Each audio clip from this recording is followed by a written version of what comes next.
With Gorge Fly Shop. We're here today with Travis Duddles, owner of Gorge Fly Shop, and we're at Loomis today in Woodland, Washington, and surprise, surprise, it's raining.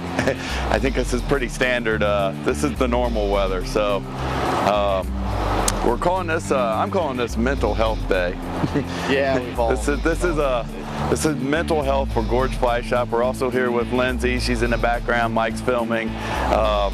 Any one of us would have had any good reason to cancel out today.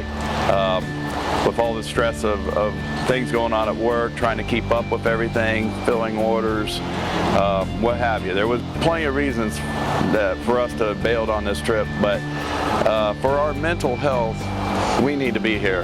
And we're gonna go inside this factory. They're gonna give us the tour.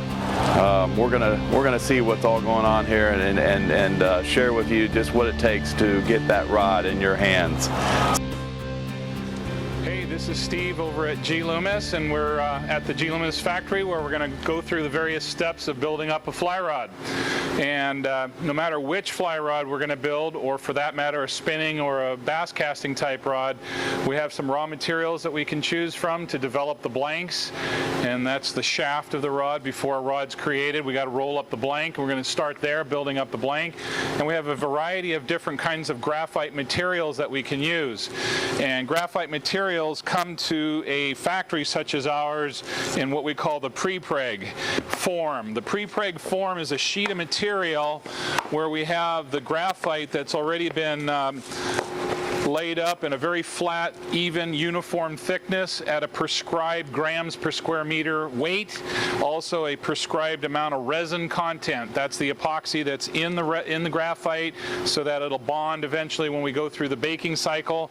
And depending on the material, we'll have a scrim or no scrim material. Scrim is a reinforcement that protects the sidewalls of the blank. The graphite creates the action. The scrim presents a hoop strength so that the blank doesn't flatten and crack on the side. So all rods eventually need some form of a scrim. So we use a mixture of material with and without scrim. But it comes to us in this form, and depending on the thickness of the rod, the power level of the rod, two things have to happen: is a choice of what we call the mandrel. The mandrel is the tooling or the piece of metal that the graphite's going to be eventually rolled around to create the blank and the shape of the rod. So we have thousands of mandrels to choose from. And then the design is actually what I do at my job position, is to create the design of the graphite that will roll up around the mandrel. So we have, I don't know what we have here on the table at this instant, but various shapes from a very thin point to a very fat point.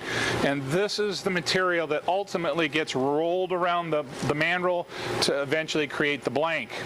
So this was just one grade, but we have dozens of grades depending on the application. And so we're going to go from here over to one of the steps in actually building the blank. Depending on what we're building, there's a variety of different graphites that we choose from. We have different thicknesses and different modulus levels, different amount of epoxy resin levels, and different kinds of scrim. Scrim is a material that's a reinforcement of the sidewall of the blanks. So we have a variety of all these ingredients, and it's my job as the designer to come up with the design and the pattern, which is the configuration of all the pieces that go into the blank. And so it'll prescribe which one of these rolls and how it should be cut. Once you've got the graphite, it needs to be fixtured to one of these tapered mandrels. The steel mandrel is the shape of the rod. That probably controls 80% of the design. The other 20% comes on how much material, what kind of material, how thick or thin, and that part of it. So, I'm sure this is a big variable, but on a given day, how many rods on average are built in this factory? I mean, several hundred rods a day are built here at G. Loomis. We try to achieve what we call steady rate to kind of keep things balanced, so we need to have good forecasts and good intelligence in the marketplace, so we have a future horizon and gauge our production. Right. There are some little peaks and valleys, seasonal of course, but we don't hire and fire. We have one of the most amazing production crews and staff in the world. The average employee here at G. Loomis has worked here more than 13 years. Over 90-something people here. The average worker in this place is over 13 years. That's a good stat to have. Yeah, amazing.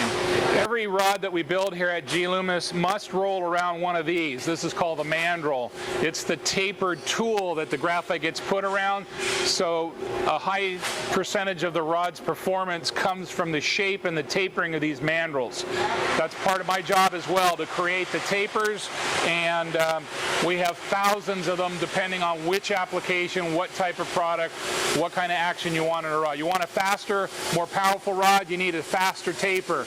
You want something a little bit smoother, a little softer, deeper bending into the rod, you want with a slower taper. So we have all these choices and designs here at G. Loomis to choose from. Steve, are these steel? Yeah, it's a high carbon steel, been polished to a very high shine, but then also there's a sealer that seals the pores and a release mold agent, because when the graphite gets put on here and eventually goes through the baking cycle, it's stuck, it sticks to it, and so to release it, that mold release agent down there allows it to come off at a later point. Do these things require maintenance or cleaning along the way? Or? After every single bake, it comes off. There will be a bleed out of a little epoxy here and up at the tip. Each one is smoothed out with a cleaning pad. Then each one is double coated again to ensure a perfect release the next time. That's really neat. And these things are, I mean, ideally, I'm guessing they have an endless life. I mean, as long as they're taken care of. They can be used hundreds of times, well taken care of. Yeah. The very, very thin tips are held in the carts with a clamp, and maybe we lose the top quarter of an inch or half inch. If it goes over an inch, then it goes to another model, or only big rods where this tip would start down here. Okay. So the attrition really is on these really thin tips, but that's after a lot of use. Okay. Gotcha. So, you know, a 7 weight might concentrate here, a 10 weight would be a little lower on the part. A tip might be a very thin one for a small lightweight, but if I started a little bit lower and I'm using a multiple piece rod, I might find the use for that on that rod. So it's all the experience that we have on designing to know what is the right taper for that particular rod. Amazing, excellent. So we have a piece of graphite here getting ready to be adhered to the mandrel. It's a slightly tacky material, so it adheres to the mandrel lightly, and with this hot iron it's sealed down. It's actually bonded to the mandrel. It's really stuck there now, and it's called the tacking process. Once the graphite has been tacked to the mandrel, it'll move over to the actual rolling table.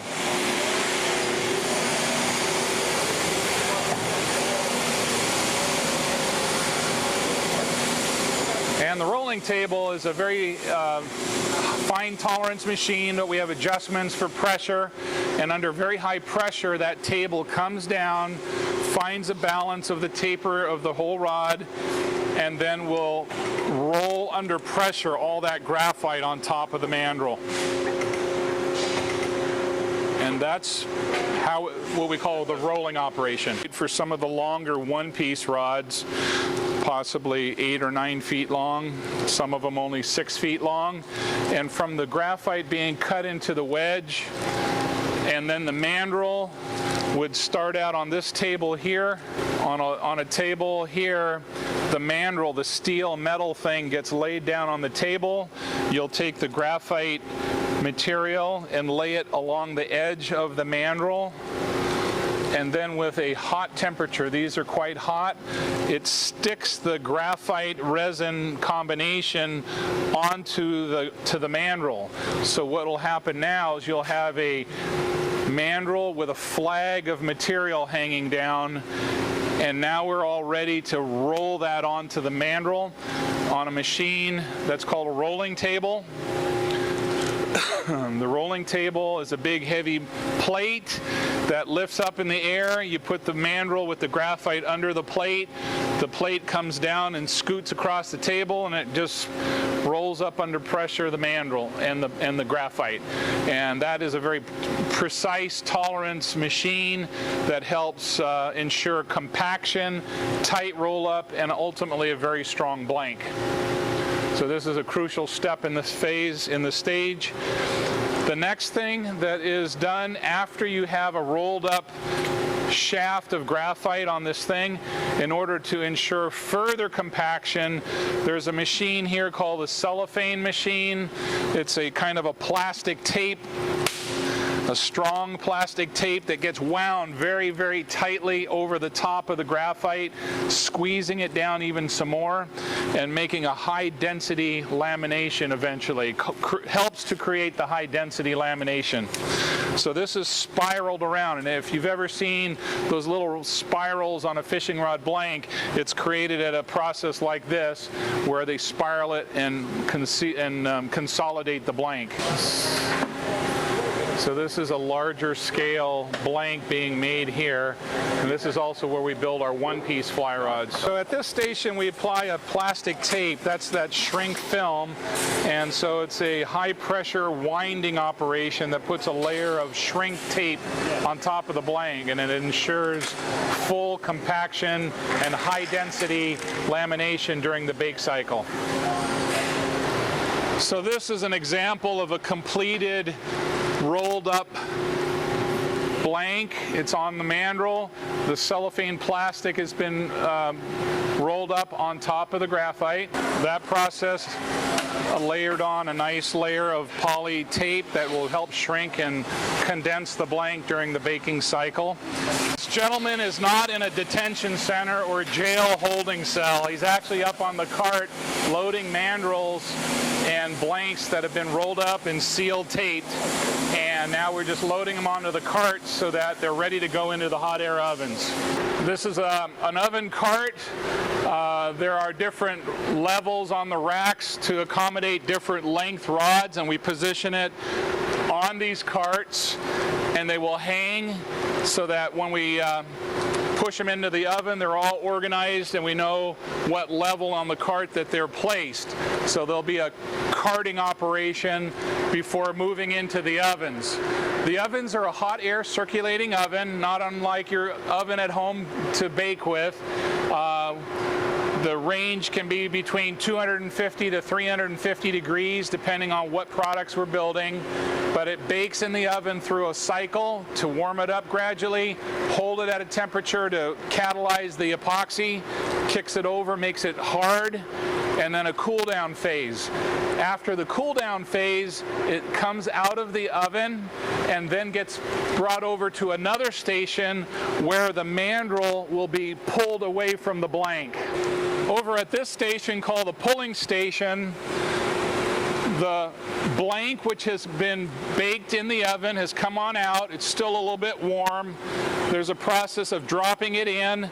There's a clam jaw here, a jaw that clamps around the mandrel, and a cylinder that will draw the mandrel one way against the jaw on this side, and it'll actually just pop off the blanks. There's a hydraulic cylinder, a clamshell jaw that goes around the thing, and the cylinder draws, and now this blank has been slipped right off the part.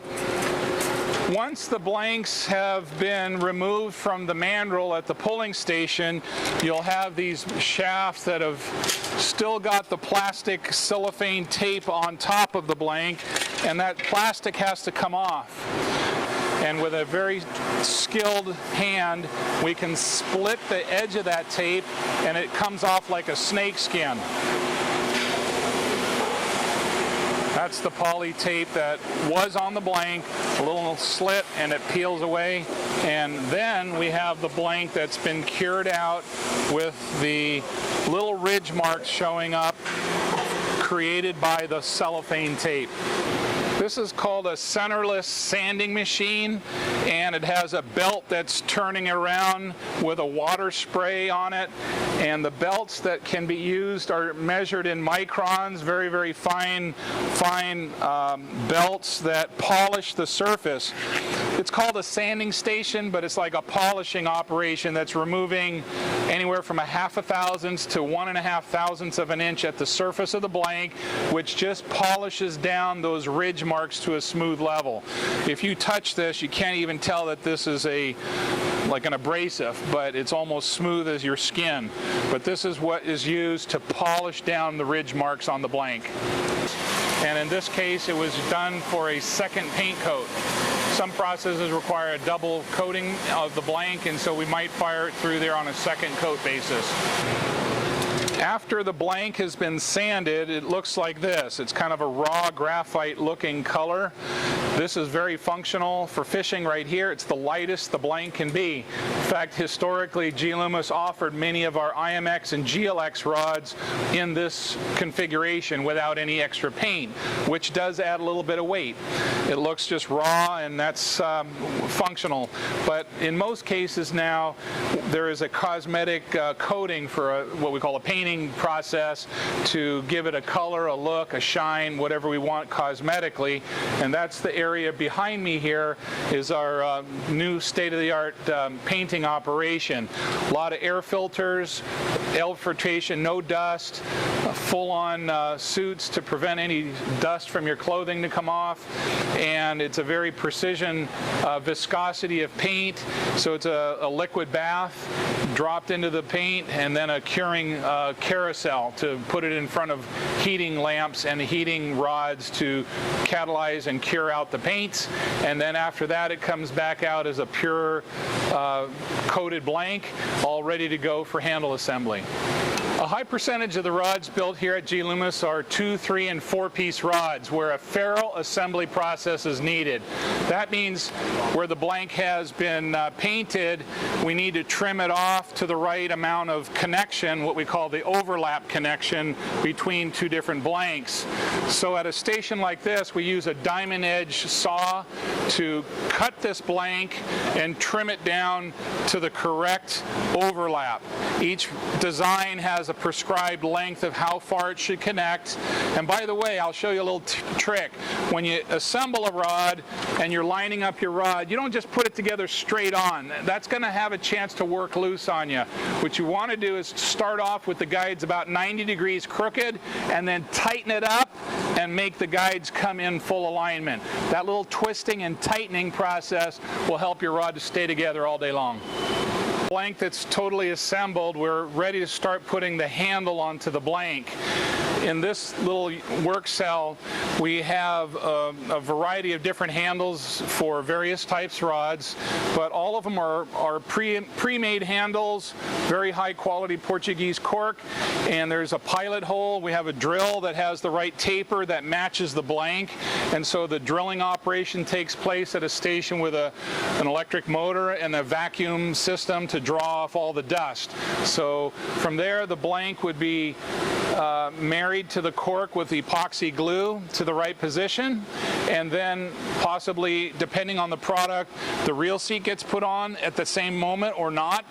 But also in this work cell, we have a logo labeling process where we have a screen, and we will silk screen the model number and the logo onto the rod. Every single rod at G. Loomis gets a label for the size of the rod and the model number, the logo. That information's on each rod. So here we are at the silk screen station. We make our own silk screens here, centered in the right location, and hand operated to center it and design it where it goes on the rod. And in a push of a button, it squeegees the ink and creates the logo on the rod. After a rod has its handle assembly done, the guides are placed on with thread and must be seal coated with an epoxy finish, where while the rod is turning, the finish is brushed on by hand to every location where there's thread. Every rod receives 2 coats of finish on the thread wraps that hold the guides onto the rod, and then once it's been coated, it goes into a rotisserie to keep the flow and the uniformity of the finish uniform around the rod. Once the rod has been completed on its finishing points, all the threads are finished and sealed and double coated, it comes to an inspection station just to check the rod over again, see if there's any little spots, any little finish marks, remove the identification stickers that goes with every piece of rod that goes through the factory, and then the rod will be put into its final protective rod case and rod sock. So at the end of the line, a final quick look, check it out, and it's good to go from there.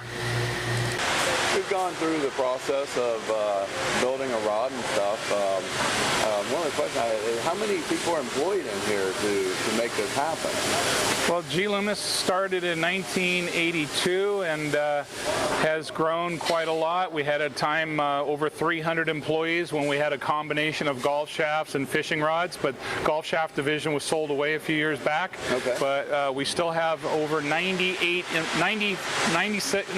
to 98 employees altogether now here at our factory in Woodland, Washington, which is our only factory. We don't bring in products from offshore, and so we build 100% of the rods here in Woodland, Washington. So if it's a G. Loomis product, it came out of this. Came out of this thing. This factory right here. That's it. That's awesome.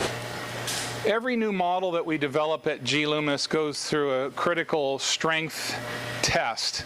Besides diameter checks, weight checks, flex action checks, ultimately we also put it through a brake testing machine here to see that the blank and the design in the rod will be fine.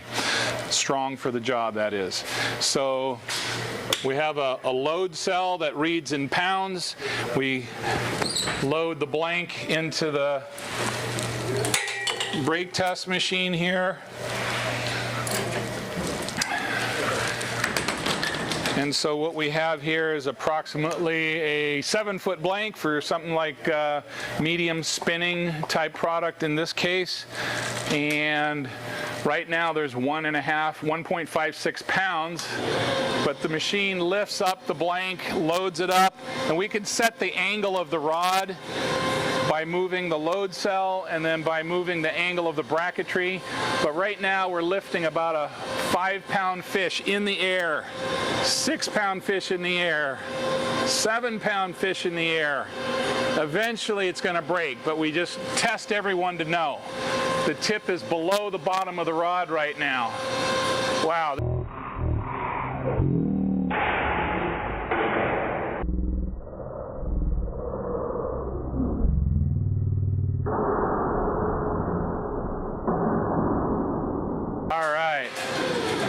So that broke at 14.85 pounds for a medium light spin rod.